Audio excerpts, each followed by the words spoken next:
ലൂക്ക 9-ാം അധ്യായം 1 മുതൽ 62 വരെയുള്ള വാക്യങ്ങൾ.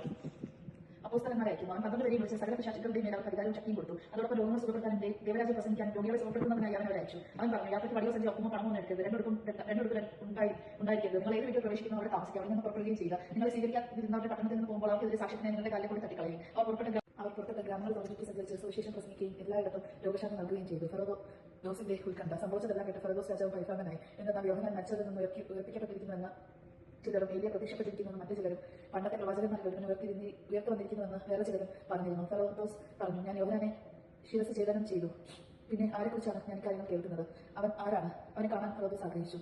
അപ്പം വർദ്ധിക്കുന്നു. അപ്പോസ്തലന്മാർ മടങ്ങി വന്ന് തങ്ങൾ ചെയ്തതെല്ലാം യേശുവിനെ അറിയിച്ചു. അവൻ ബെസ്തയ എന്ന പട്ടണത്തിലേക്ക് അവരെ കൂട്ടിക്കൊണ്ടുപോയി. ഇതറിഞ്ഞ ജനങ്ങൾ അവന്റെ പിന്നാലെ ചെന്നു. അവൻ അവരെ സ്വീകരിച്ച് ദൈവരാജ്യത്തെ പറ്റി അവരോട് പ്രസംഗിക്കുകയും രോഗശാന്തി ആവശ്യമായിരിക്കുന്നവരെ സുഖപ്പെടുത്തുകയും ചെയ്തു. പകലസ്തമിച്ച് തുടങ്ങിയപ്പോൾ 11 പേരും അടുത്ത് അവനോട് പറഞ്ഞു, നാം ഈ ജനപ്രദേശത്തായതുകൊണ്ട് ഗ്രാമങ്ങളിലും നാട്ടിൻപുറങ്ങളിലും പോയി താമസിക്കുന്നതിനും ഭക്ഷണസാധനങ്ങൾ വാങ്ങുന്നതിനും ജനങ്ങളെ പറഞ്ഞേക്കുക.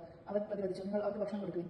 അവൻ പറഞ്ഞു, ഞങ്ങളുടെ പക്കൽ 5 അപ്പവും 2 മാംസവും മാത്രമേ ഉള്ളൂ. ഈ ജനങ്ങൾ എല്ലാവർക്കും ഭക്ഷണം നൽകണമെങ്കിൽ ഞങ്ങൾ പോയി വാങ്ങിക്കൊണ്ട് വരണം. അവിടെ ഏകദേശം 5000 പുരുഷന്മാരുണ്ടായിരുന്നു. അവൻ ശിഷ്യന്മാരോട് പറഞ്ഞു, 50 വീതം പന്തികളായി ജനങ്ങളെ ഇരുത്തുകയും. അവർ അങ്ങനെ ചെയ്തു. എല്ലാവരും ഇരുത്തി. അപ്പോൾ അവൻ 5 അപ്പവും 2 മീനും എടുത്ത് സ്വർഗ്ഗത്തിലേക്ക് കണ്ണുകൾ വരുത്തി ആശീർവദിച്ച് മുറിച്ചു. ജനങ്ങൾക്ക് വിളമ്പാനായി ശിഷ്യന്മാരെ ഏൽപ്പിച്ചു. എല്ലാവരും ഭക്ഷിച്ച് തൃപ്തരായി. ബാക്കിയുള്ള വിഷമം 12 കൂട്ടാൻ വരെ അവർ ശേഖരിച്ചു.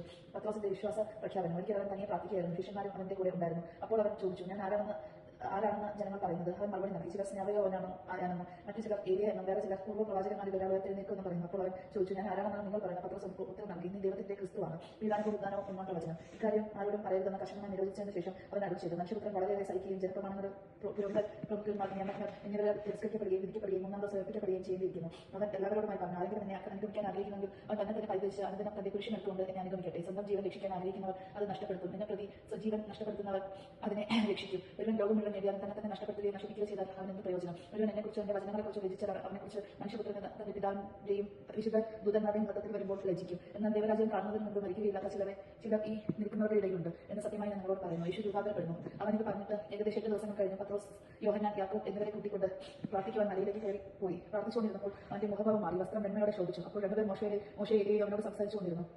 അവർ മഹത്വത്തോടെ കാണപ്പെട്ടു. അത് തന്നെ ജെറുസലേമിൽ പൂർത്തിയാക്കേണ്ട അവന്റെ കടന്നുപോക്കിനെ കുറിച്ചാണ് അവർ സംസാരിച്ചത്. നിദ്രവശരായിരുന്നിട്ടും പത്രോസ് കൂടെയുള്ളവരും ഉണർന്നിരുന്നു.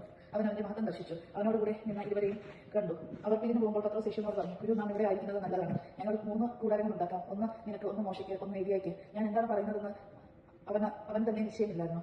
അവൻ ഇത് പറയുമ്പോൾ ഒരു മേഘം അവനെ ആവരണം ചെയ്ത് അവർ ഉള്ളിലായപ്പോൾ ശിഷ്യന്മാർ ഭയപ്പെട്ടു. അവർ മേഘത്തിൽ നിന്നൊരു സ്വരം കേട്ടു, ഇവൻ എന്റെ പ്രിയപുത്രൻ, എന്റെ തെരഞ്ഞെടുക്കപ്പെട്ടവൻ, ഇവന്റെ വാക്ക് ശ്രമിക്കുകയും. സ്വരം നിലച്ചപ്പോൾ യേശു മക്കൾ കാണപ്പെട്ടു. ശിഷ്യന്മാർ മൗനം അവലംബിച്ചു. നിങ്ങൾ കണ്ടതൊന്നും ആ ദിവസങ്ങളിൽ അവർ ആരോടും പറഞ്ഞില്ല. പിശാച് ബാധിച്ച ബാലനെ സുഖപ്പെടുത്തുന്നു. പിറ്റേ ദിവസം മലയിൽ നിന്ന് ഇറങ്ങി വന്നപ്പോൾ വലിയ ജനക്കൂട്ടം അവന്റെ അടുത്ത് വന്ന് ജനക്കൂട്ടത്തിൽ നിന്നവരും വിളിച്ചു വന്നു, ഗുരു, എന്റെ മകനെ കടാക്ഷിക്കണമെന്ന് നിന്നോട് ഞാൻ അപേക്ഷിക്കുന്നു. അവൻ എന്റെ ഏക മകനാണ്. അവനെ ഒരു അശുദ്ധാത്മാവ് പിടികൂടുന്നു. അപ്പോൾ അവൻ പെട്ടെന്ന് നിലവിളിക്കുന്നു. നുരയും പറയും പുറപ്പെടുന്നത് വരെ അത് അവനെ നെറ്റി പീഡിപ്പിക്കുകയും പരിക്കേൽപ്പിക്കുകയും ചെയ്യുന്നു. അത് അവൻ വിട്ടു മാറുന്നില്ല. അതിനെ പുറത്താക്കാൻ ഞാൻ നിന്റെ ശിഷ്യന്മാരോട് അപേക്ഷിച്ചു, എന്നാൽ അവർക്ക് സാധിച്ചില്ല. വിശ്വാസമില്ലാത്ത വഴിയൊഴിച്ച തലമുറയെ ഞാൻ എത്രനാൾ നിങ്ങളോട് കൂടെ ഉണ്ടായിരിക്കും, എത്രനാൾ നിങ്ങളോട് ക്ഷമിക്കും? നിന്റെ മകനെ എന്നെ കൊണ്ടുവരിക.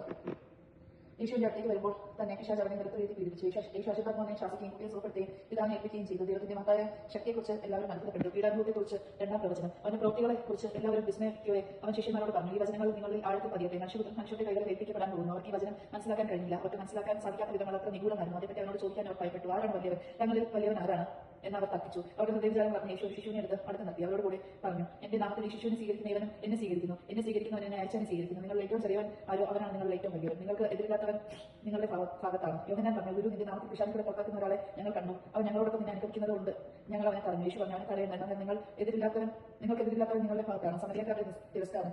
തന്റെ ആരോഹണത്തിന്റെ ദിവസങ്ങൾ പൂർത്തിയാക്കിക്കൊണ്ടിരിക്കവേ അവൻ ജെറുസലേമിലേക്ക് പോകാൻ അടച്ചു. അവൻ തനിക്ക് മുമ്പ് ഏതാനും ദൂതന്മാരെ അയച്ചു. അവനുണ്ടായ ഒരുക്കങ്ങൾ ചെയ്യാൻ അവർ സമരിയക്കാരുടെ ഒരു ഗ്രാമത്തിൽ പ്രവേശിച്ചു. അവൻ ജെറുസലേമിലേക്ക് പോകുകയായിരുന്നതുകൊണ്ട് അവർ അവനെ സ്വീകരിച്ചില്ല. ഇത് പറഞ്ഞപ്പോൾ ശിഷ്യന്മാരായ യാക്കോബും യോഹന്നാനും പറഞ്ഞു, കർത്താവേ, സ്വർഗ്ഗത്തിൽ നിന്ന് നന്ദി ഇറങ്ങി അവരെ നശിപ്പിക്കട്ടെ എന്ന് നിങ്ങൾ പറയട്ടെയോ? അവൻ തിരിഞ്ഞവരെ ശാസിച്ചു. അവർ മറ്റൊരു ഗ്രാമത്തിലേക്ക് പോയി. ശിഷ്യത്വം ആവശ്യപ്പെടുന്ന ത്യാഗങ്ങൾ. അവർ പോകും വഴി ഒരുവൻ അവനോട് പറഞ്ഞു, നീ എവിടെ പോയാലും ഞാൻ നിന്നെ അനുഗ്രഹിക്കും. യേശു പറഞ്ഞു, കുറുനരികൾക്കും മാളങ്ങളും ആകാശത്തിലെ പക്ഷികൾക്ക് കൂടുതലുണ്ട്, മനുഷ്യപുത്രന് തലചായ്ക്ക് ഇടമില്ല. അവൻ വേറൊരുവനോട് പറഞ്ഞു, എന്നെ അനുഗ്രഹിക്കുക. അവൻ പറഞ്ഞു, കർത്താവേ, ഞാൻ ആദ്യം പോയി എന്റെ പിതാവിനെ സംസ്കരിക്കാൻ അനുവദിച്ചാൽ. അവൻ പറഞ്ഞു, മരിച്ചവരുടെ മരിച്ചാൽ സംസ്കരിക്കട്ടെ, നീ പോയി ദൈവരാജ്യം പ്രസംഗിക്കുക. മറ്റൊരു പറഞ്ഞു, കർത്താവേ, ഞാൻ എന്നെ അനുഗ്രഹിക്കാം, പക്ഷേ ആദ്യം പോയി എന്റെ വീട്ടുകാരോട് വിടവാങ്ങാൻ അനുവദിക്കണം. യേശു പറഞ്ഞു, കലപ്പയിലെ കൈ വച്ചിട്ട് തിരിഞ്ഞ് നോക്കുന്നവൻ സ്വർഗ്ഗരാജ്യത്തിന് യോഗ്യനില്ല. ദൈവജനമാണ് നാം കേട്ടത്. നമുക്ക് ദൈവത്തെ സ്തുതിക്കാൻ സ്തുതി.